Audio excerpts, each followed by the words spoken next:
자, 오늘은 87페이지 이제 할 차례인데, 86페이지 밑에 줄을 할 차례입니다.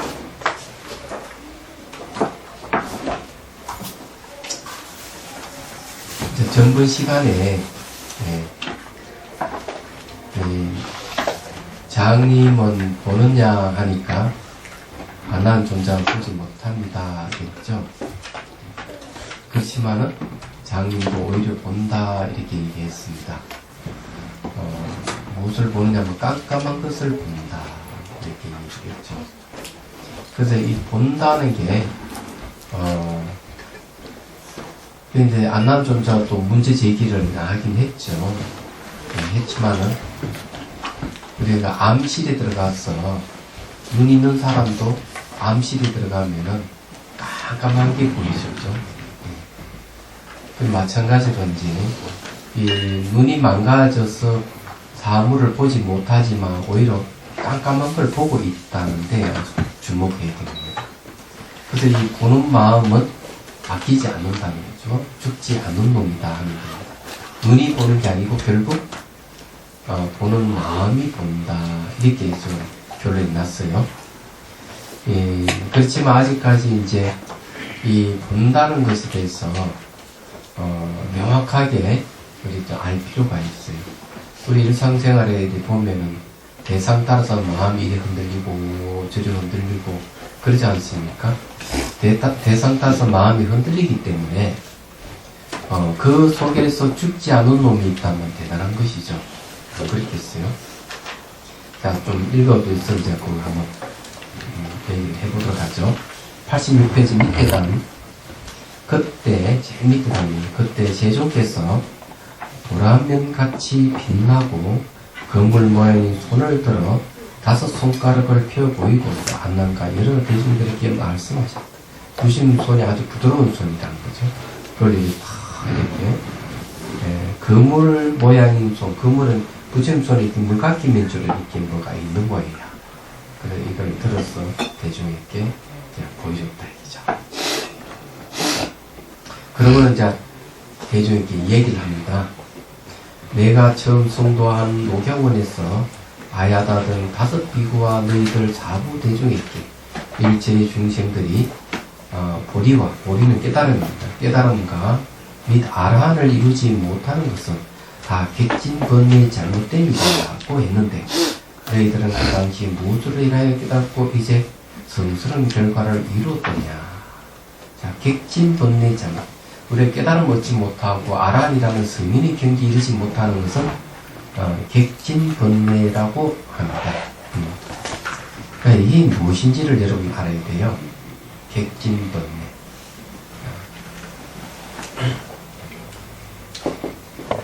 이건 객이고 티끌 진짜예요.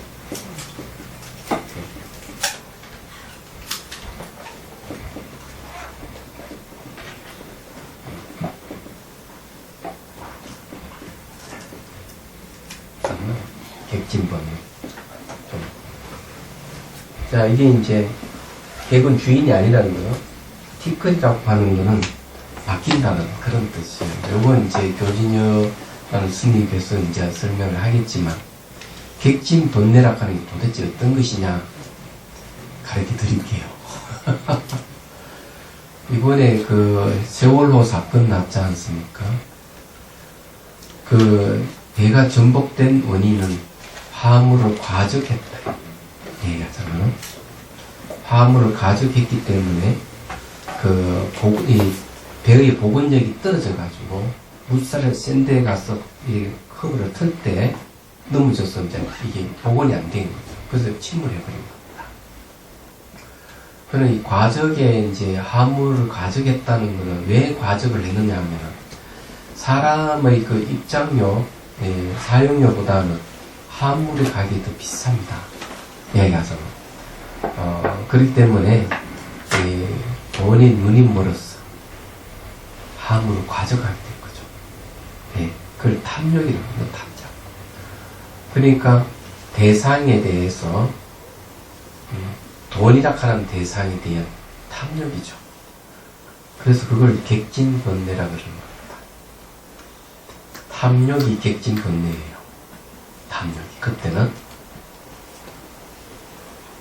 그래서 대상에 대해서 욕심을 냈대. 돈에 대한 욕심이죠. 돈은 바로 객진을 얘기합니다. 객진은 돈이라고. 그 돈을 많이 벌려고 화물을 과적했기 때문에 그 돈에 대해서 돈을 많이 벌려는 마음이 번뇌가 되는 거죠. 그 대상에 대한 번뇌. 예, 객진 번뇌는 대상에 대한 번뇌인데 그 대상을 객진이라고 표현했다. 네, 그래서 많은 인명이 우선 죽게 됐죠. 또 한 가지 사건이 뭐냐면은 선장과 선원들이 그냥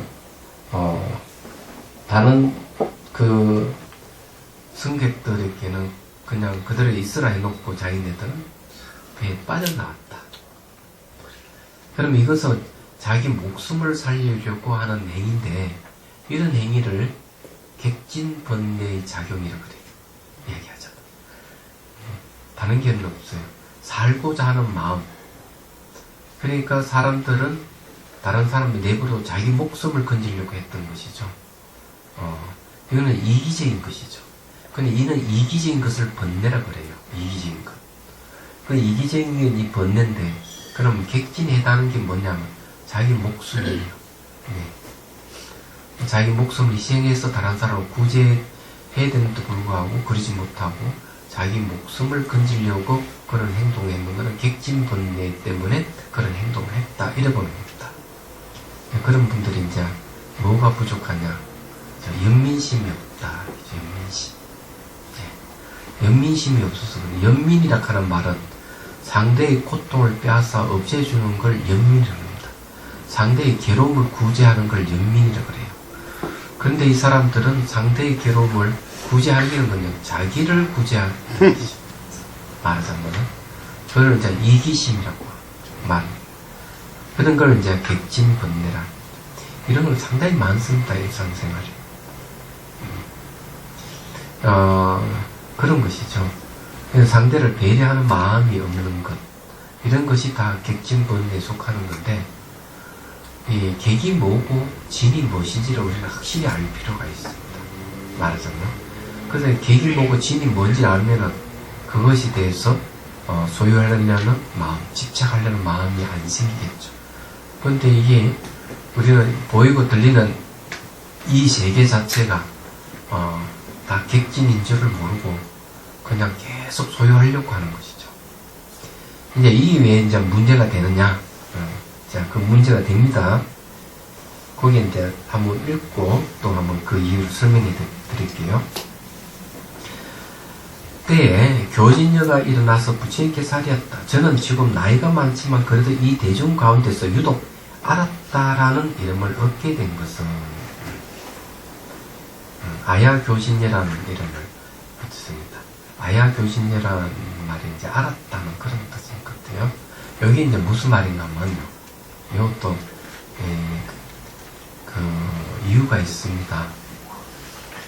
부처님께서 이제 그 보리수 아리에서 깨달음을 얻으셨어요. 깨달음을 얻으셨는데 6년을 고행하던 걸 고행을 멈추고 고행을 이제 버렸죠. 그래서 목욕 제기하고 또 수자타의 우유죽을 공양받아서 몸을 회복했습니다. 그래 일주일 만에 완전한 깨달음을 얻으셨죠. 그때 그 우유죽을 공양받는 걸 보고 같이 수행했던 5명의 수행자들이 고행을 중단했다. 수행을 중단했다. 타락한 자다. 하고 끝나가 버린 거죠.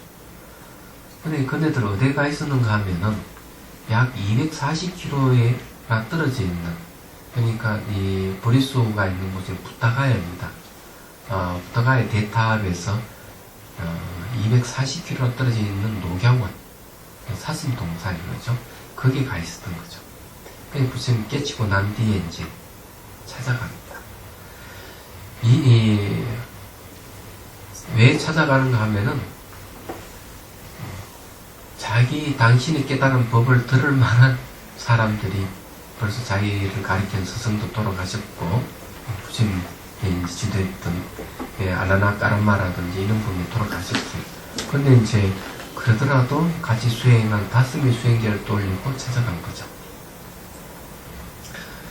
그런데 이제 이 멀리서 오는 걸 보고 다스미 수행자들의 타락자 공도를 상대하지 말자 이렇게 했지만 부처님이 가까이 다가갔을 때 이 다스미들이 일어나서 자신도 모르게 버시여 잘 왔습니다 이렇게 했다.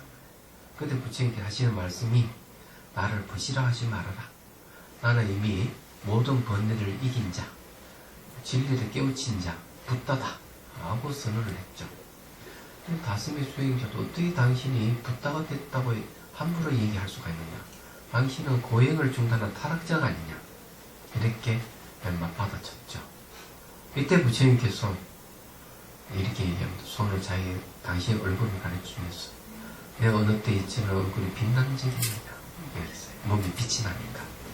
그러니까 다스미 수행자가 수긍을 하면서 당신이 확실히 무슨 일이 있었은 것 같다.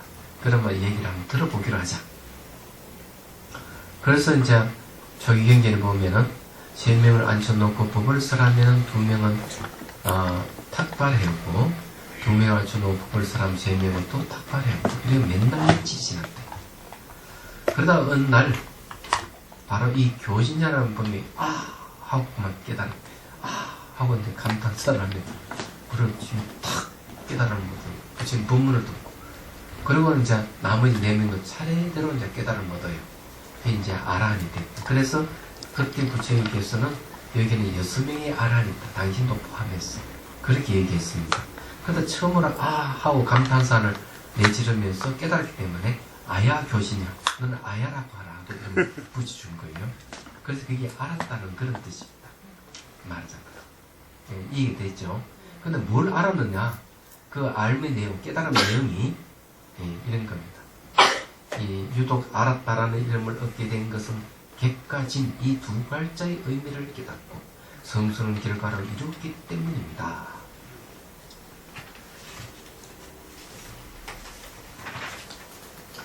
88편입니다. 제준이시여 마치 객지에 떠도는 방향자가 여관에 의탁하여 수식하고 수식이 끝나면 바로 행장을 정돈하여 여행길을 떠나기에 편안히 머물 겨를이 없지만 주인은 실로 나아갈 필요가 없습니다. 자, 주인은 안 바뀌죠. 이게 이제 객지에 떠도는 이 손님만이 이 여관 이렇게 여행을 하는 거예요. 여행. 그럼 주인은 안 떠난다 얘기죠. 그래서 객이란 말을 썼다. 이러한 입장에 볼 때 머물지 않는 것은 손님이요 항상 머무는 것은 주인이니 머물지 않는 것으로 손님의 뜻을 삼았습니다. 이거는요 굉장히 중요한 의미를 갖고 있어요. 우리는 대상을 어떻게 보느냐. 이 대상을 보는 것은 첫째 고정되어 있고 둘째 다른 것과 분리되어 있고 셋째는 스스로 존재하는 것 같이 봅니다. 그러니까 이게 뭐 시계라든지 찻잔이라든지 이런 거 내 밖에 따로 스스로 존재하는 것 같이 본다. 그리고 그것은 다른 것과 분리되어 있고 그건 고정되어 있다 이래 보는 거죠. 그런데 이 객이라고 했을 때는 이 대상이 객이라고 했을 때는 객은 어때요? 이 객은 머물지 않는 거죠. 이해가 되죠? 이거 머물지 않는 거죠. 자, 객이 머물지 않는다고 하는 것은 고정되어 있지도 않고 분리되어 있지도 않고 스스로 존재하지도 않는다는 뜻이에요. 그걸 깨달았다 이게요. 자, 이게 옛날 얘기 같지만 그렇지 않아요. 현대 물리학에서 뭘 얘기하고 있느냐면 사람들의 착각을 일으키는 게 바깥 대상이 나에게 영향을 준다. 그 바깥 대상 저것이 고유하게 존재하는 것이다. 이렇게 본다는 거죠. 사람들이. 근데 물리학자는 그건 잘못된 생각이다. 대상이라 하는 것은 이 물질적인 것을 잘 분석해 보면은 결국 대상은 내 밖에 따로 존재하는 게 아니다. 이거죠. 오히려 마음의 영향을 받는다. 대상에게 우리에게 영향을 주는 것보다는 우리가 대상에 영향을 준다. 이렇게 얘기합니다. 이것이 이제 1920년대에 물리학자들이 이걸 발견한 거죠. 고전 물리학에서 현대 물리학을 넘어올 때 사건이에요. 양자의 세계를 관찰하다 보니까 어떨 때는 파동으로, 어떨 때는 입자로 나타나니까 전혀 다른 상반되는 결과가 생기니까 이 왜일까 하고 이 과학자들이 연구를 한 거죠. 그래서 알았던 게 관찰자의 영향, 관찰자에 따라서 파동으로 나타나니까 입자로 나타난다는 사실을 알게 된 거죠. 근데 이 관찰자가 뭐냐 하니까 의식이라는 거. 의식이 대상에 영향을 준다 하는 거. 근데 우리는 대상이 고정되어 있다고 생각했는데 오히려 마음이 대상에 영향을 준다는 걸 알게 된 거죠. 근데 그 대상이라 하는 것도 물질을 파고 들어가니까 분자와 원자로 이루어졌는데 원자 핵이 아무리 밀도가 높다고 하지만 이 생각과 원자 핵하고 어떤 게 더 단단하냐 이러면 물리학자들은 이구동성으로 생각이 더 단단하다. 원자 핵이라 하는 것도 알고 보면은 분자와 같이 생겼다 살았다 생멸하기 때문에 도대체 이걸 물질이라 하기는 곤란하다. 우리 물질 근원을 파고 들어가면 그렇다는 거죠. 우리 눈으로 보면 마치 고정되어 있고 분리되어 있고 스스로 존재하는 것 같이 보이는데 실제로는 끊임없이 변하는 거예요. 대상. 그래서 대상이 고정되어 있고 분리되어 있고 스스로 존재하는 것 같이 보이는 것을 뭐라 하는가 하면은 바로 이 무지에 의해서 일어나는 무지. 이게 뭔가 하면 객진번뇌. 그러니까 고정되어 있고 분리되어 스스로 존재하는 것 같이 보이는 걸 객진번뇌라고 합니다. 대상을 잘못 알고 있는 번뇌다 이거죠. 그런데 실제로 객진의 이름을 딱 붙이는 요걸 잘 보면 객은 머물지 않는데도 불구하고 그러면 이해가 되시죠? 그래서 이게 현대 물리학에서도 이렇게 얘기하는데 불교에서는 벌써 이게 2500년 전 다 알고 계셨던 부처님께서. 그래서 여기 이제 그런 얘기를 합니다. 그래서 이러한 입장에서 볼 때 머물지 않는 것은 손님이 항상 머무는 것은 주인이 머물지 않는 것으로 손님의 뜻을 삼았습니다. 또 비가 개이고 하늘이 맑아져서 햇빛이 틈으로 들어오면 공엔 많은 티끌이 보이며 이때 티끌은 요동하고 공은 고요합니다. 이거는 여러분 경험해 본 적이 있는지 모르겠는데 예. 우리 어릴 때 그 초등학교 다닐 때 보면 교실에 바닥이 정말 마루로 돼 있습니다. 아시죠? 예. 그러면 막 이렇게 끝나고 난 뒤에 교실 청소를 해보면은 햇빛 비칠 때 막 먼지가 일어나 보입니다. 저는 아직 그 기억하고 있어요. 초등학교 때. 저는 초등학교 때 놀았지만 완전히 노는 때 바빠가지고 공부를 안 했어요. 근데 그건 기억하고 있어요. 그건 마찬가지다. 햇빛이 비친 티끌이 막 요동치죠. 근데 이게 아주 멋있는 비유예요. 근데 티끌은 막 요동하는데 허공은 고요하다. 이러한 점에서 볼 때 맑고 고요한 것은 허공이요. 요동치는 것은 티끌이네. 요동하는 것으로 티끌의 뜻을 삼았습니다. 네. 그래서 이거는 지익하는 요동하는 거예요. 네. 요동하는 거. 그렇다면 머물지도 않고 요동하는 게 객진이에요. 근데 이 객진을 고정되어 있고 분리되어 있고 스스로 존재한다고 보면은 거기다가 뭐가 붙나? 번뇌라는 이름을 뒤에 붙는 거예요. 객진을 머물지 않고 요동한다고 봐버리면은 깨달음이고, 객진을 고정되어 있고 분리되어 있고 스스로 존재한다고 보면은 객진 번뇌가 되는 거예요. 그래서 이 아야 교진녀가 이 객진이 무엇인지를 깨달았다 이런 얘기합니다. 좀 전문적으로 얘기하면 대상을 고정 분리 스스로 존재하는 같이 보이는 것을 뭐라 하는가 하면요, 소지장이라고 해요. 소지장.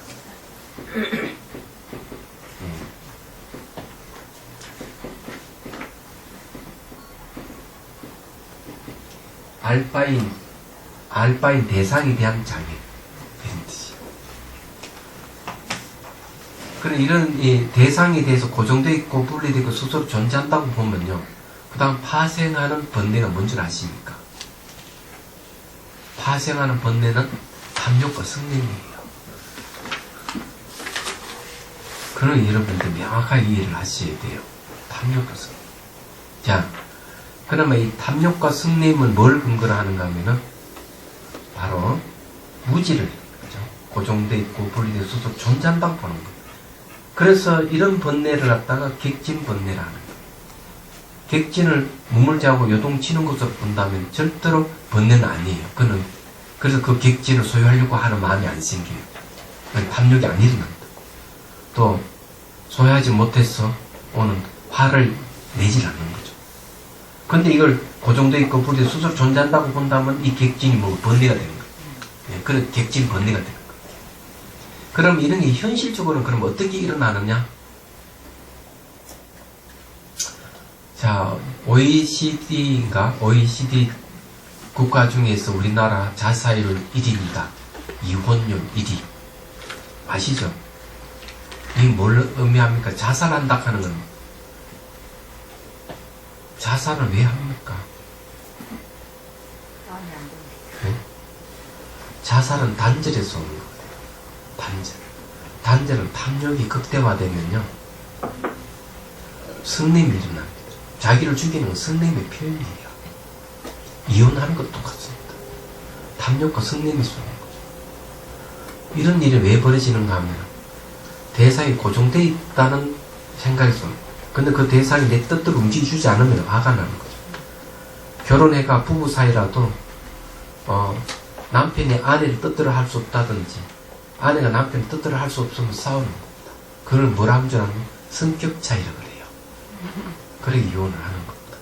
뜻대로 되는 게 없는데도 불구하고 그런 거 왜 그런 관념이 생기냐?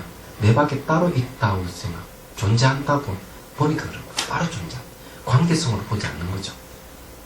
얘기하자면 모든 것을 이렇게 남녀가 관계성으로 본다면 그렇게 하면 안 되는 거죠. 가감하게 자식도 버리버리잖아요. 그런 관념 뒤에 뭐가 숨어 있는가 하면 고정되어 있다는 관념입니다. 너나 분리되어 있다는 관념, 내 스스로 존재한다는 관념, 이런 게 있는 거죠.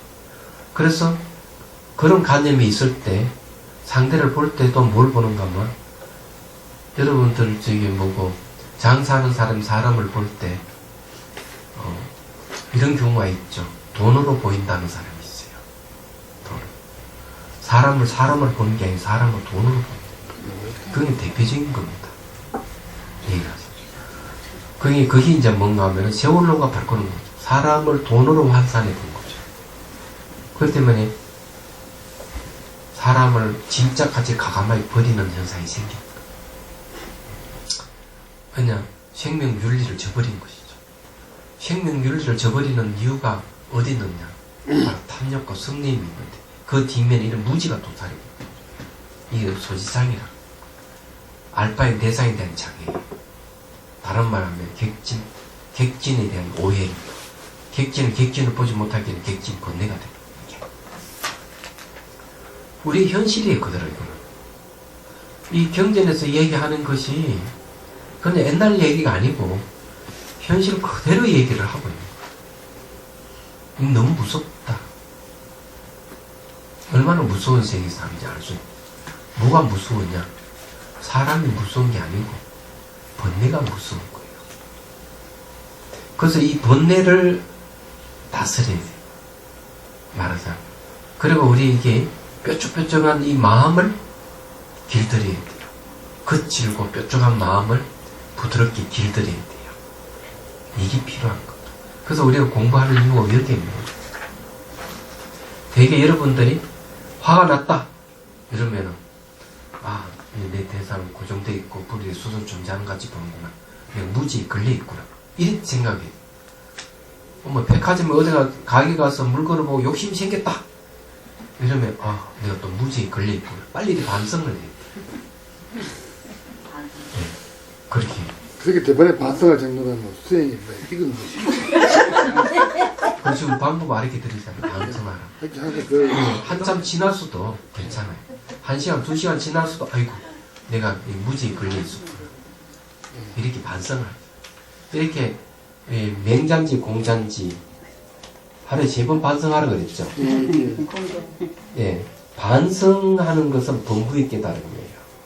지금 순간순간 잘못된 걸 못 알아차리고 지나갔지만 아유 그때 말을 잘못 그때 그런 행동했으면 안 되는데 왜 그런 물건을 샀지 이렇게 반성하는 거는 범부의 깨달음이에요.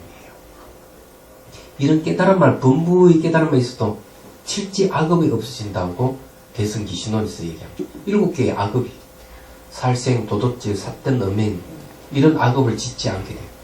거짓말, 이간질, 악담, 꾸미는 말 입으로 짓는 4가지 이 악업을 짓지 않는다는 거죠. 말하자. 반성만 하더라고요. 그렇죠. 굉장한 거예요.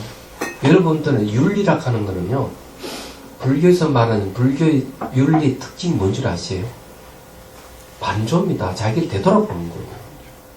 이 불교 윤리 그게 뭔가 하면 수행의 명상입니다. 불교 윤리 특징이에요. 이게. 반조. 불교에서 만일에 이제 명상이라 하는 게 없다면은 불교 윤리는 그냥 지식에 불과합니다. 이게 반성이라 하는 그런 게 있을 수가 없고 그걸 수행으로 삼을 수도 없어요. 그러니까 어쨌든 얘기하자면 그런 거죠. 여기서 중요한 건 뭡니까? 이 티끌은 변하는데 호구는 바뀌지 않죠. 그죠? 객은 왔다 갔다 하는데 주인은 바뀌지 않죠. 그럼 무대한테도 그게 있는 거죠.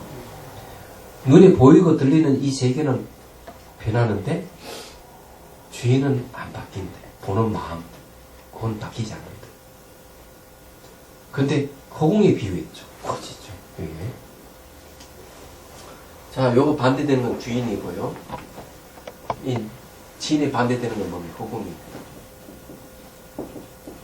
이 비유를 잘 보셔야 돼요. 그러면 여기에 바뀌지 않는 놈이 우리한테 있고 손같이 비어있는 놈이 있다는 거죠. 허공이 비어는 뭡니까? 공성입니다. 공성은 안 바뀐다는 거예요. 물질이 아니기 때문에. 우리는 주인은 주인인데 이 주인은 자아는 아니에요. 어떤 실체도 아니에요. 비어있는 놈입니다. 바뀌지 않아. 근데 보고 아는 놈이에요. 본다 하는 건 안다는 뜻입니다. 이게 아주 중요한 거니까요. 이걸 공부를 해야 됩니다. 여러분들이 이렇게 있는 거예요. 우리한테 있는 겁니다. 불교의 강점이 뭐냐 이러면 궁극적인 것을 바로 얘기를 한다. 막 빙빙빙빙 둘러서 얘기 안 해요. 어떤 경전이든 여기 지금 능경도 얘기하죠. 능경이든 원각경이든 하음경이든 금강경이든 무슨 경전이든 궁극적인 바로 가르칩니다. 예. 그보다 더 빠르게 직설주얼하는 게 바로 선종에서 더 빠르게 가르치죠.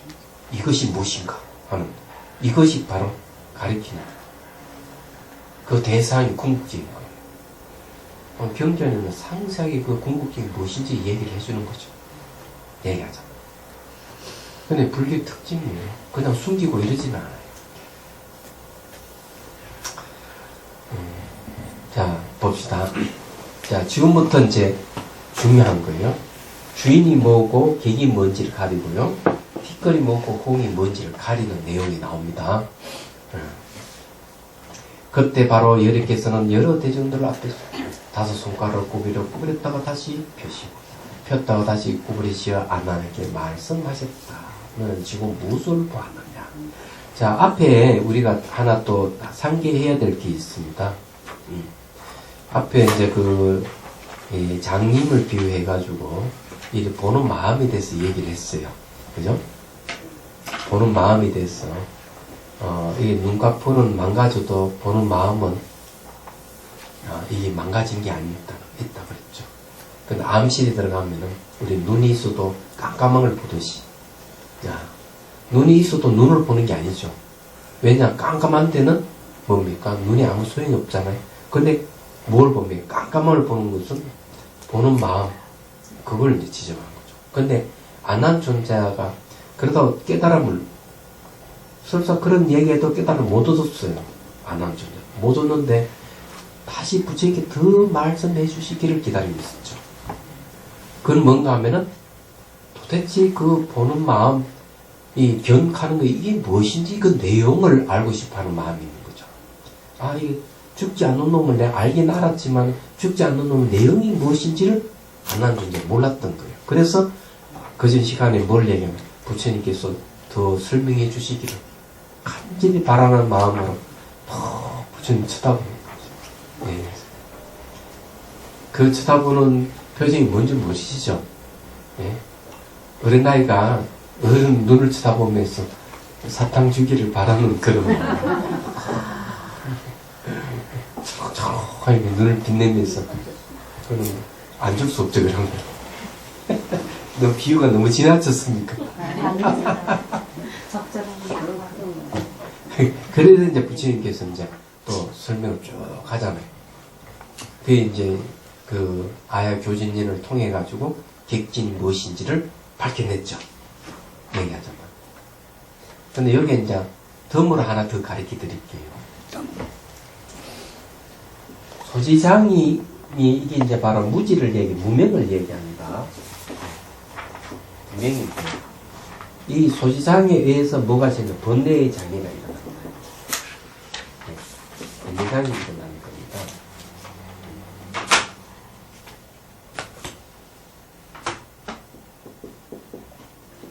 번뇌장.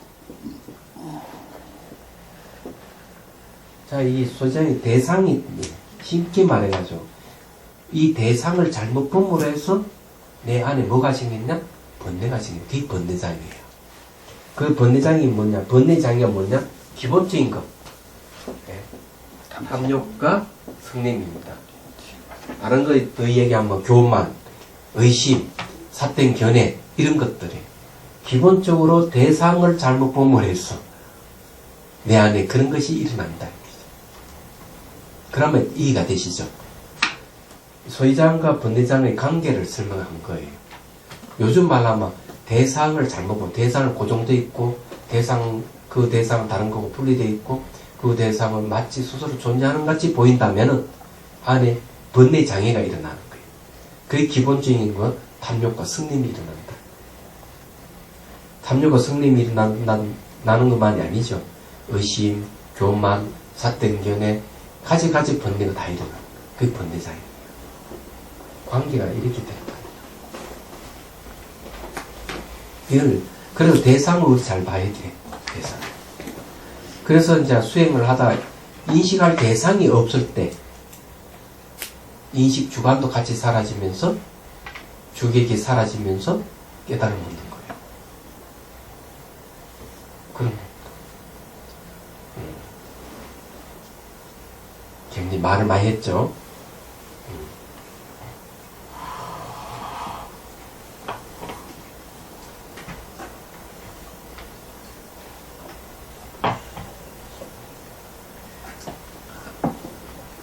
제가 어제 저기 뭐고 이 자비수사 계단을 하나 곤쳤어요. 예, 지 감독을 하다 왔는데 왜 고쳤는가 하면 꼭 이렇게 올라갈 때는 괜찮아요. 내려올 때는 불안하는 거예요. 이렇게 손을 탁 집어넣고 오다가 계단 앞에 오면 손을 뺍니다. 넘어질까 싶었어요. 그래서 이거 안 되겠다 이거죠. 제가 그렇다면 다른 사람도 그럴 것이다. 그래서 그걸 고쳤습니다. 이제 작업하고 하는 걸 보고 이제 왔는데 계단을 낮췄죠. 얘기하자면 이 불안 정세가 어디에 오는가 하면 대상으로부터 오는 거죠. 그 대상. 이게 뭔가 하면 불안하다 하는 건 내 내면에서 일어나잖아요. 그 내면에 일어나는 번뇌는 대상으로부터 오는 거예요. 이 일상적인 이야기라는 겁니다. 여기는 다 거창하게 이렇게 얘기하는 것이 마치 이게 경전 안에 있는 이야기 같지만 알고 보면 현실적인 이야기라는 거죠. 제가 얘기하고 싶은 그런 얘기. 근데 부처님께 손가락을 탁 이렇게 보이는 것도 그겁니다. 그때 바로 여러께서는 열의 대중들 앞에 5 손가락을 구부려요. 이렇게 구부렸다가 펴고 폈다가 구부려서 아나님께 말씀하세요. 너는 지금 무엇을 보았느냐? 아나님 말했다. 저는 여러께서 가지가지 보배로운 법륜의 무늬가 새겨진 손바닥을 대중 앞에서 폈다 졌다 심을 보았어요. 여기 부처님 손바닥에 법륜이 그려져 있어요. 그 법령 그려져 있는 것을 부처님께서 이거 저기 뭐고 그거 한 건 아닙니다. 요즘 말은 뭡니까? 문신. 예? 문신. 문신한 거 아니에요. 예, 저절로 이렇게 나타나 있는 겁니다. 그래서 이걸 이제 폈다 지었다 이렇게 좀 보여요. 그러면 부처님이 아나에게 말씀하셨다. 너가 나의 손이 대중 앞에서 폈다 지었다 함을 보았다 하니 그때 나의 손에 지었다 폈다 하였느냐? 아니면 너의 보는 것 견이 폈다 지어졌다 하였느냐? 어때요? 여러분 보십시오. 제가 이렇게 하면 어떤 게 폈다 지었다 하는 겁니까? 이 마음이. 손이 폈다 졌다 하죠. 네. 그럼 여러분 보는 거는 지었다 폈다 합니까? 아니죠. 보는 거는 지었다 폈다 안 하지만 손이 지었다 폈다 이렇게 하는 거예요. 얘기하세요. 그러면 지었다 폈다 하는 게 어디에 속합니까? 바로 계기고요. 또는 뒷거리예요. 그럼 보는 거는 주인이고 호응이 비유되는 거죠. 그죠? 네. 이거 분명한 거죠. 이거 빨리 파악을 해야 돼요. 이 비유를, 이런 걸 파악을 못하면은 또 막 헤매니까요. 그래서 제가 걷기 명상하면서 정자 앞에서 딱 서서 눈을 감았다, 떴다 하면서, 눈이 떠 있느냐? 이렇게 물어보면 사람들이 이상한 게 보인다고 자꾸 얘기를 하면서 거기에 집착하고 있는 거예요. 대상이 뭐로 보인다. 아니, 그거 말고 내 눈이 떠 있는지 보라고. 눈이 깜빡이 감겨 있지만 눈이 떠 있느냐? 이렇게 물어보는데 왜 대상이 보이느냐? 그걸 왜 얘기를 하느냐 이거지. 우리는 그렇게 살아온 거예요. 그냥 주인을 다 잊어버리고 객진에 매달려 살아왔기 때문에 그런 습관적으로 대상에 집착하는 모습이 보이는 거죠. 그래서 이게 눈을 떴다 감았다 하지만은 떠 있는 눈이 바뀌느냐? 제가 그건 보통 물어보죠. 얘기하잖아요. 그런데 그걸 이해 못하는 사람이 있는 거죠. 이 바로 여기서 능경에서 나온 겁니다. 그래서 이제 경선하면은 그러니까 걷기 명상을 한 바퀴 돌고 마지막에 가서 의식이 깨 있는지 안 깨 있는지 확인하는. 그래서 눈은 감겨 있는데 눈이 떠 있으면은 그런 의식이 깨 있는 겁니다. 자, 눈 안 감아 보십시오. 자, 다 감았습니까? 눈은 감아 있는데 눈이 떠 있는 사람 손 들어보십시오. 좋습니다. 내리십시오. 네, 눈 떠도 됩니다. 네, 눈 까부는 감겨 있는 눈이 떠 있는 걸 보고 있다는 겁니다. 뭐가 보이는 게 아니고 보고 있느냐는 거죠. 자, 그럼 다시 눈을 감아 보십시오. 자, 눈을 감고 있는데 깜깜한 걸 보고 있는 게 발견된 사람 손 들어보세요. 보고 있는 마음이 발견됩니까? 네, 좋습니다. 내리십시오. 눈 뜨십시오. 네. 이제 조금 이해하네. 제가 뭐 설명이 좀 부족했군요. 아닙니다. 우리가 부족합니다. 다음에 이제 창경궁에 가서 한번 또 실험을 해볼 거예요. 예. 비구니 스님들이 안한존자를 아주 좋아해요. 왜요? 예? 안한존자에 의해 가지고 이 비구니 상가가 형성됐어요. 맞아요. 어머니는. 네. 네. 그래서 그게 안한존자 그럴만하네요. 다 이유가 있는 겁니다. 자, 이제 우리는 봅시다. 어느 협회입니다. 자, 그 다음 밑에 좀 봅시다. 예. 부처님이 아나에게 말씀하셨다. 너가 나의 손이 대중 앞에서 폈다 졌다 함을 보았다고 하니 그때 나의 손이 폈다 졌다 하였느냐 아니면 너의 견이 펴졌다 져졌다 했느냐. 아나니 대답하였다. 세존께서 보비로운 손을 대중 앞에서 폈다 지었다 하시니 저희들이 열의 손이 폈다 졌다 함을 보았을 지언정 저희들이 보는 성품에는 폈다 지었다 함이 없었습니다. 맞죠? 네.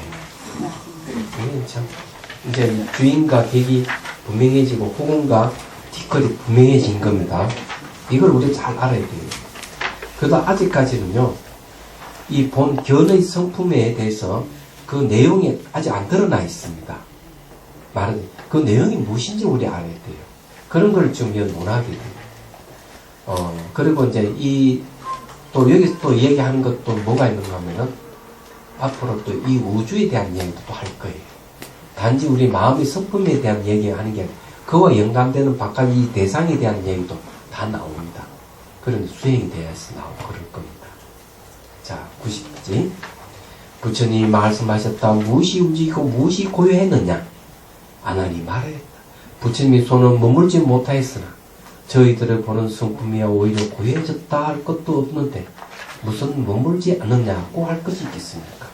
부처님이 말씀한 그건 그렇다. 네, 인정했습니다. 그럼 무엇이 움직이고 무엇이 고요했느냐 하면 여기에 지는 이게 움직이는 거고 혹은 고요한 것이죠. 이걸 이제 얘기를 했는데 부처님 손이 이렇게 졌다 폈다 하는 게 머물지 않는 걸 얘기하고 보는 성품은 바로 고요함을 얘기합니다. 그렇기 때문에 뭘 얘기하는가 하면 보는 성품이 오히려 고요해졌다 할 것도 없다. 네. 이렇게 얘기했습니다.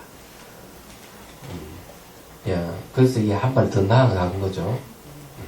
그래서 머물지 않았느냐고 할 것이 있겠습니까? 하고 안한 존자니 존자가 이제 반문한 것이죠. 그래 부처님께서 그래 너희 말이 맞다 하고 인정해 줬습니다. 거기 이제 140의 줄을 보십시오. 줄을 봐야 돼요. 거친 번뇌는 경계를 따라서 일어났다 사졌다 하는 것이 있기 때문에 부처님이 손으로서 참 마음에 상대되는 경계를 비유하여 보이신 것이다.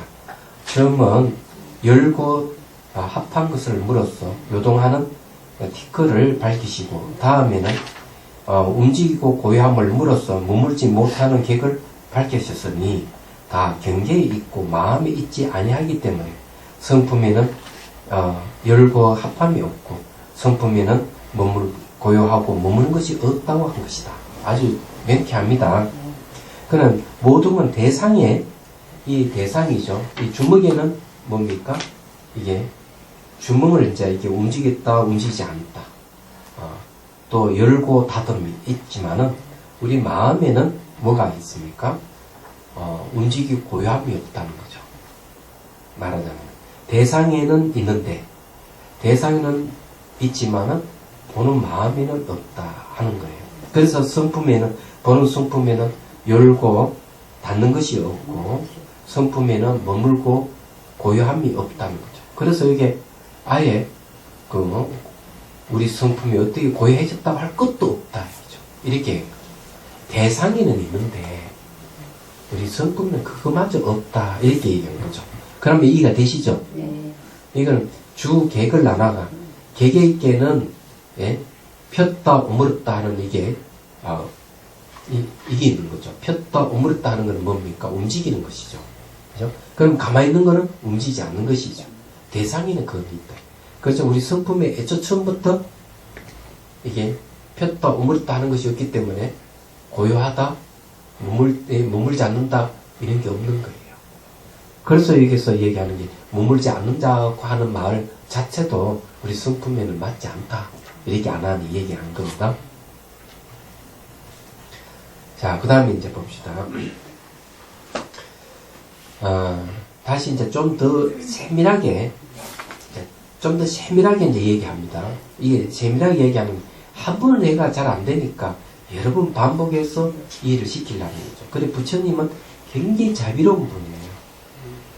부처님이 진짜 성질이 안 급하신가 봐.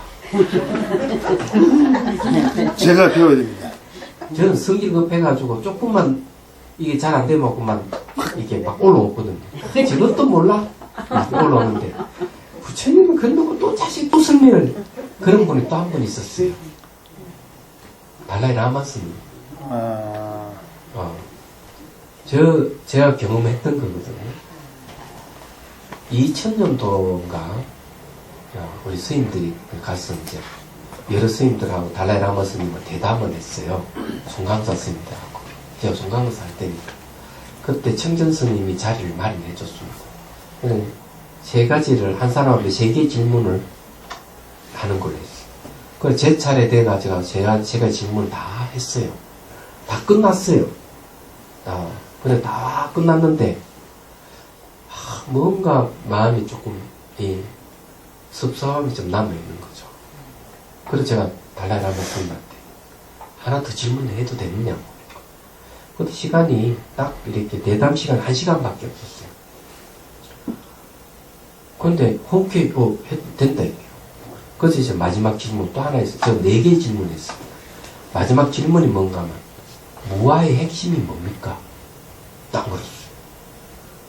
딱 그러더니만 뭐라 당신 진짜 좋은 질문했다.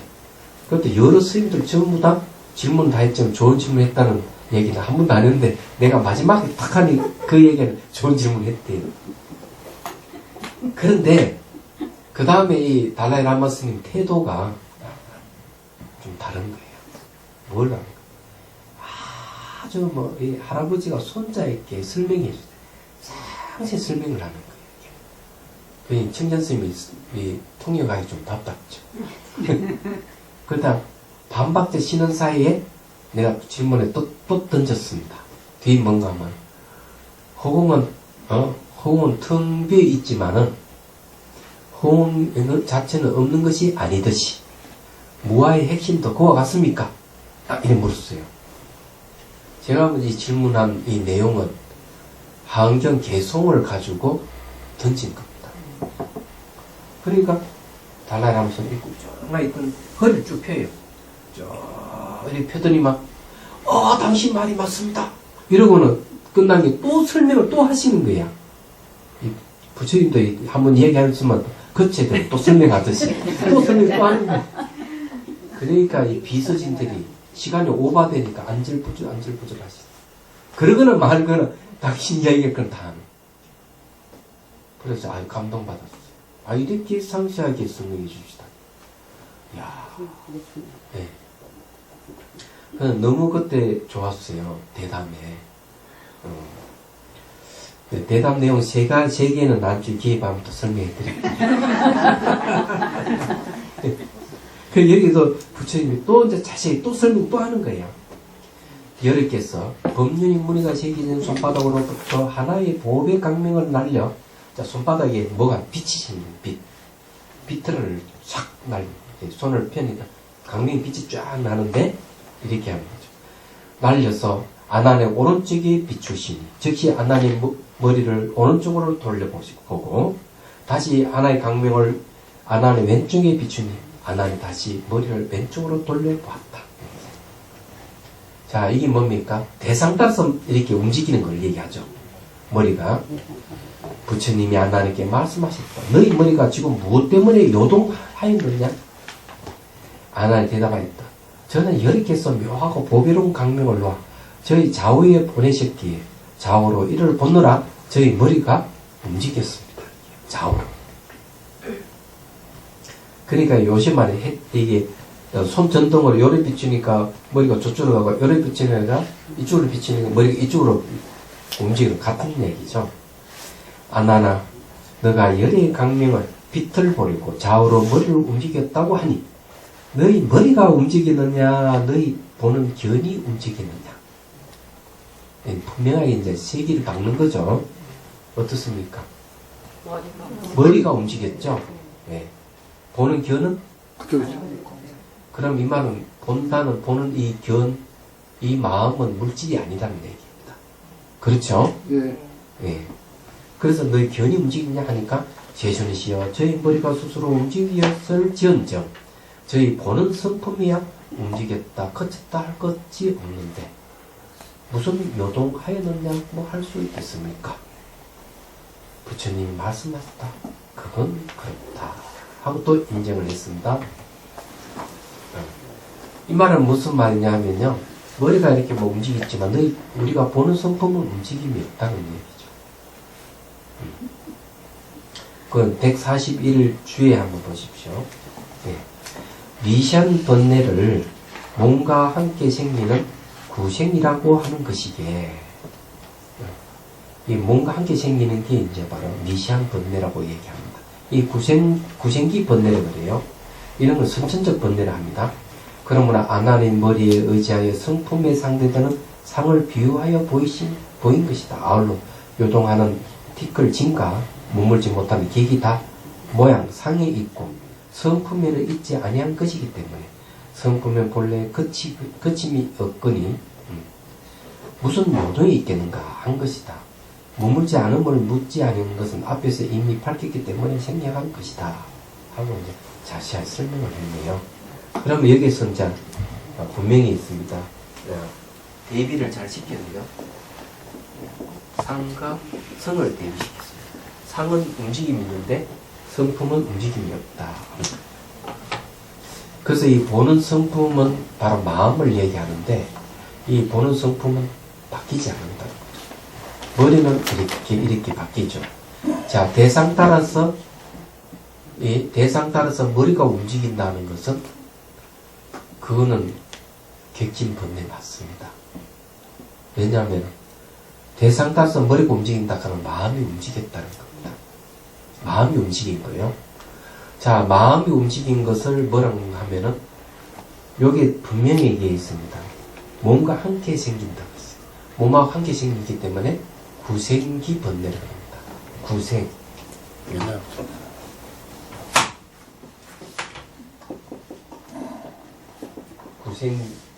구생기라고 얘기합니다. 일어날 기자. 그래서 구생기 번뇌라고 씁니다. 그러니까 이게 함께 생긴다. 몸과 함께 생기는 그 번뇌를 얘기합니다. 점전적인 번뇌죠. 그럼 실험을 한번 해볼까요? 예. 이게 보입니까? 예. 네. 이게 예. 왔다 갔다 하죠? 예. 이렇게 왔다 가는 보는 거는 여러분 눈동자도 왔다 갔다 할 거 아니에요. 그죠? 네. 거기가 왔다 갔다 하고. 이러면 이건 구생기 번뇌. 그 대상 따라서 마음이 움직이는 것은 전부 다 번뇌입니다. 그런데 그러면서도 보는 성품은 안 바뀐다는 거죠. 좀 깊이 들어왔죠. 예, 이 보는 성품은 안 바뀐다. 그래서 이제 조금 깊이 들어왔습니다. 이때 깊이 들어올 때 이제 주의를 하셔야 돼. 예. 또 놓쳐버리면 안 되니까. 다시 부처님께서 널리 대중에게 말씀하셨다. 이와 같이 중생들은 요동하는 것으로 티끌을 삼고 머물지 않는 것으로 손님을 삼아야 한다. 객진대에서 명쾌하게 설명했습니다. 너희들은 아나니 머리가 스스로 요동하였을지언정 보는 성품은 요동이 없었음을 관해야 하며. 자, 여기에서 이제 중요한 게 뭡니까? 예. 보는 성품은 요동이 없었음을 관해야 한다. 이렇게 했습니다. 네. 그래서 여기 견무 소등이 있죠. 보는 것은 움직이는 바가 없다. 그냥 이 견이가 있습니다. 예. 보는 성품 해가지고 요것이 안 들어가 있죠. 이 보는 것. 예. 여기 더 이제 요 보는 것이 뭡니까? 예. 요동이 없었음을 관해야 된다. 했습니다. 또 나의 손이 펴졌다 젖었다 했을지언정 보는 성품은 펴졌다 젖다 함을 없음을 관해야 하느니라. 네, 이것도 그냥 견이란 말 썼죠. 네. 우리는 성품 성자가 딱 붙으면 좀 어려워지죠. 그때 보는 거 요 한 가지만 얘기해도 됩니다. 그래서 여기 이제 중요한 거는 뭔가 하면 볼 관자예요. 봐야 됩니다. 이건 이제 마음으로 보는 거예요. 마음으로 보는 거예요. 그러면 이건 이제 마음으로 보는 게 뭔지 잘 모르시죠? 그죠? 자, 알게 드리겠습니다. 자, 허리 쭉 폈어요. 예. 자, 폈습니까? 자, 입을 다물고 있는데 입 안을 주시해 보십시오. 입 안에 혀가 보이는 사람 손 들어보세요. 혀가 입을 다물고 있는데 혀가 보입니까? 좋습니다. 이게 눈으로 보는 게 아니고 이걸 관이라고 합니다. 네. 뭐만 이해가 되시죠? 그럼 이거는 훈련을 해야 돼요. 처음에는 수행을 하지 않으신 분들은 저게 무슨 말인지 잘 몰라요. 그렇지만은 알 수 있는 방법이 있습니다. 자, 눈을 감았어요. 자, 눈을 감았는데 깜깜한 것을 보는 사람 손 들어보세요. 깜깜한 걸 보는 사람. 좋습니다. 손 내리고요. 자, 그 상태에서 깜깜을 보는데 보는 게 이렇게 눈이 떠 있는 것을 보는 사람 손 들어보세요. 좋습니다. 눈 뜨십시오. 그럼 여기 이제 눈이 떠 있는 것을 보는 게 뭔가 하면은 관이에요. 그럼 눈 떠 있는 것은 견입니다. 왜? 눈꺼풀은 깐게 있는데 눈이 보일 리가 없죠. 그런데 눈이 떠 있잖아요. 그죠? 그것이 견을 보는 겁니다. 관이 견을 본다. 이게 이제 그래서 관이라 하는 것은 이렇게 육안으로 보는 게 아니고 마음으로 보는 거예요. 그 마음으로 보는 게 바로 그런 걸 얘기합니다. 그래서 이걸 수행을 하면은 한 며칠만 하면 다 되는 겁니다. 어려운 게 없어. 그럼 요거 이제 좀 깊이 들어온 겁니다. 깊이 들어왔다 하면 뭐가 들어왔느냐 하면은 보는 것을 관찰하는 것을 얘기를 하는 거예요. 그러니까 보는 방법을 제시를 한 겁니다. 그래서 이 견을 봐야 된다. 앞에는 봐야 된다는 말을 얘기를 안 했는데, 근데 관을 얘기 안 했, 이때까지 관을 얘기 안 했죠. 근데 관이 등장했죠. 그죠? 네. 얘기 조금 더 깊이 들어온 거예요. 얘기하자. 자, 봅시다. 그런데도 어찌하여 그대들은 지금 요동하는 것은 몸이요. 요동하는 것은 경계인데도 처음부터 끝까지 염염이 생매를 따르며 참성품을 유실하고 전도되어 살되 본성이 진심을 잃고 물건을 오인하여 자기로 삼아 그 가운데 윤회하면서 스스로 고통을 취하고 있느냐.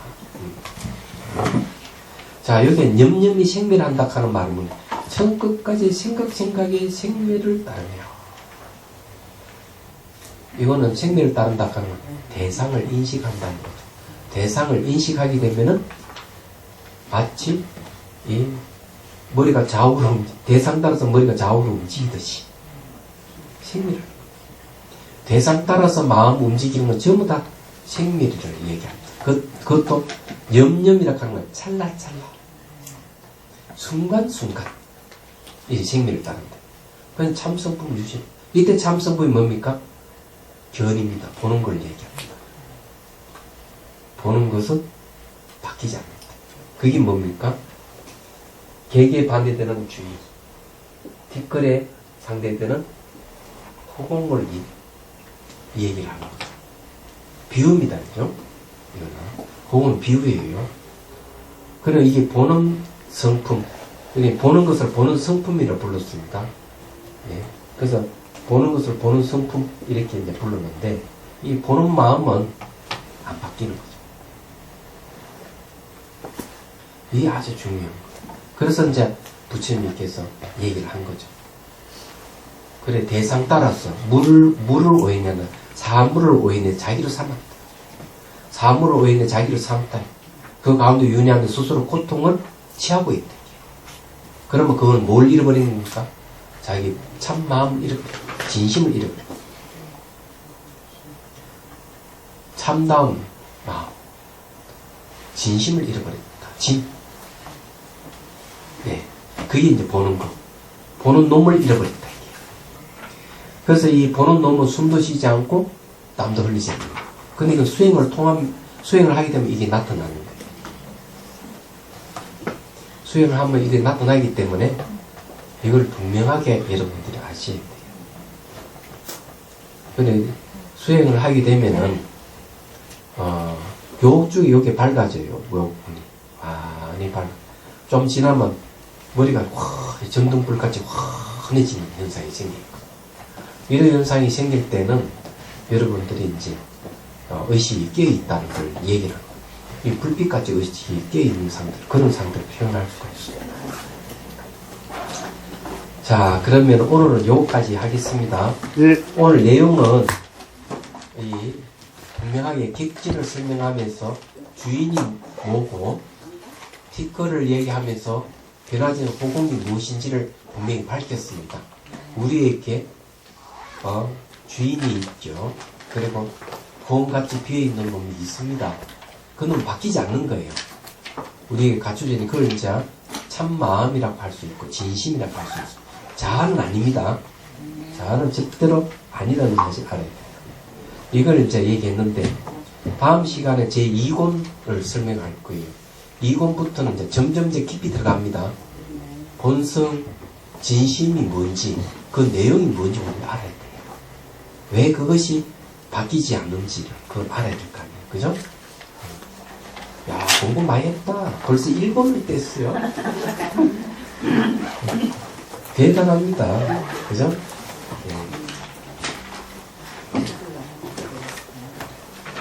질문 있으면 하십시오. 스님, 네.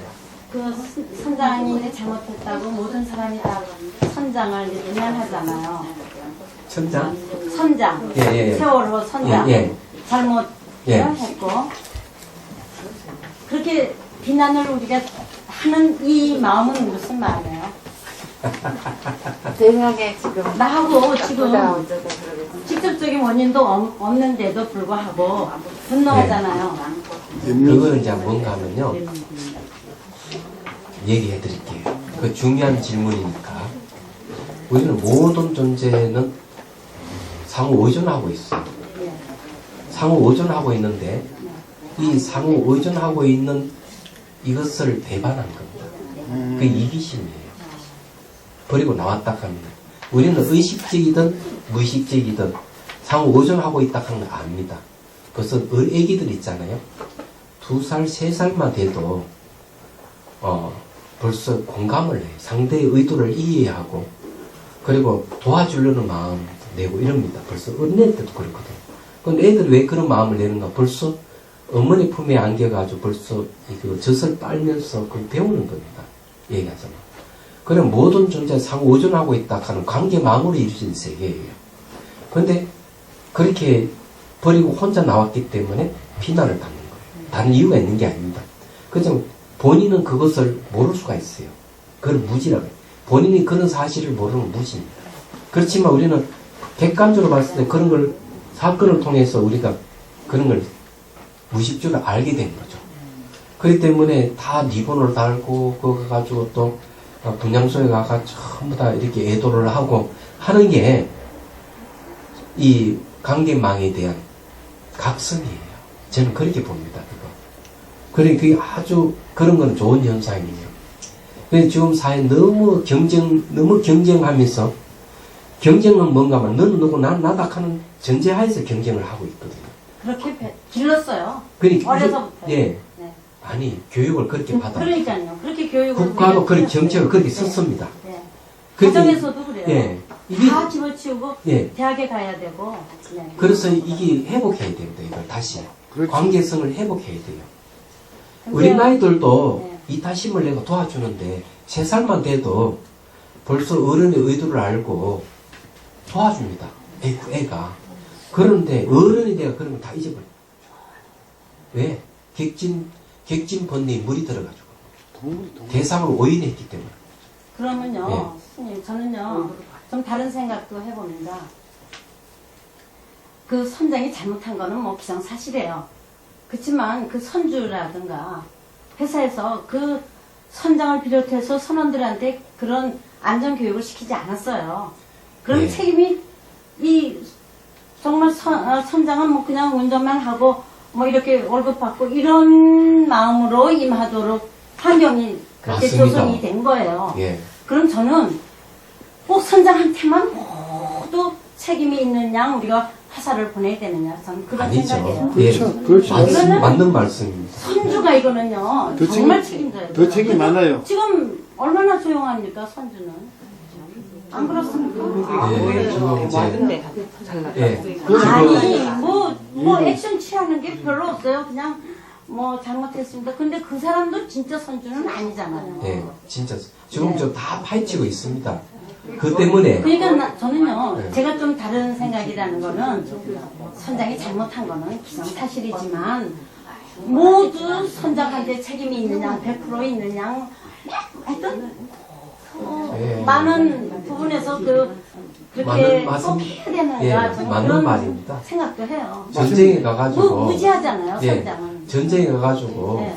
병사가 적을 죽였다고 해가지고 그 병사의 그 이제 하다고 좀 아군을 죽일 수도 있거든요. 네, 잘못해서 맞습니다. 오발해가지고. 네. 그럼 그 병사의 책임이라기보다는 명령을 내린 상관의 책임이 있습니다. 그렇죠. 그러니까. 예, 똑같습니다. 네. 예, 저는 그건 진짜 전적으로 옳은 저는 말씀. 한편으로 정말 선장이 또 네. 불쌍하기도 하죠. 선주가 예, 더 책임이 더 그럼요. 많아요. 저는 맞습니다. 선장만 나쁘다고 하는 얘기 아닙니다. 선생님 그런 뜻이 아니라 내 손 이거 보고 그렇게 하니까. 네, 맞아요. 네, 제가 무지의 표현이라고 해요. 그건 무지하다는 얘기죠. 그럼 선주도 그런 교육을 시킨 사람도 시켜야 돼요. 네. 교육을 전부 다 무지했어요. 외국에 가서 배 이렇게 타보면요 다 가판으로 나오라 그래요. 그래서 다 교육을 시키거든요. 예, 세월호에 보면 연민심이 있는 사람이 있고 큰 연민심이 있는 사람이 있고 탐욕이 있는 사람이 있고 무지한 사람들이 있어요. 그게 많이 나왔어요. 예, 다 보입니다, 이게. 근데 그런 거 이제 보이는데, 예를 들어 잠수부들은 연민심이 있을까요, 없을까요? 있죠. 그럼 그 부지하는 사람은 큰 연민심이 있는 사람들이지만은 기준이 있습니다, 그것도. 네. 연민이라 하는 거는 상대의 고통을 빼앗아 없애주는 건데 그 기준이 있어요. 기준이 뭔가 하면은 내가 저 사람들을 도와준다 이거죠. 유족을 도와주고 실종자 가족을 도와주기 위해서 지금 그 수식을 하잖아요. 수식하는데 내가 이걸 피곤하다. 아이 싫어. 이런 마음을 낸다면은 그 일을 하면서 그런 뭐예요? 마음을 내는 사람은 연민심이 없는 사람. 그런 마음을 못 들어갑니다. 그런데 이제 거기도 예. 각각 사람마다 다르죠. 네, 수준이 그런 거 다르죠. 없이 하는 사람은 큰 연민심 있는 사람이에요. 얘기하자면. 선장의 선원들은 사실은 무지에서 비롯된 거고요. 선주들은 탐욕이, 무지를 근거한 탐욕이 있는 사람들이고, 그리고 마지막 선분 한 사람은 끝까지 자기 목숨을 버려가는 사람들을 구제하려는 사람은 대연민심, 대비심이라고 그래요. 그 학생도 하나 있고, 또 보니까 소방호수를 가지고 사람을 이렇게, 학생들을 끌어올리는 사람이, 그 구조된 사람인데, 그런 사람은 큰 연민심 있는 사람이에요. 자원봉사자들 있잖아요. 한 10,000명 가까이 된다네요. 그분들도 연민심이에요. 직접 구제하는 건 아니기 간접적이기 때문에 연민심 있는 분들이에요. 얘기하자면. 그런 것이 이렇게 보입니다. 해경들도 보면은 다, 큰 연민을 가지고 있는 물속에 사람. 들어간 사람들은 그런 마음 없으면 못 들어갑니다. 못 들어가죠. 저도 사실은 해병 수색 때 주시라도 할 줄 알거든요. 예. 30m 이상은 못 들어가요. 물이 40m거든요. 예. 30m 들어갈 때, 40m 들어갈 때하고 공기가 달라요. 일반 30m는 압축 탱크, 그냥 일반 공기 차고 들어갑니다. 40m 공기는 특수 공기입니다. 10분은 못 버텨요. 그 사람들 그 마음 알면 진짜 못 들어가요. 그렇죠. 그래, 어쨌든,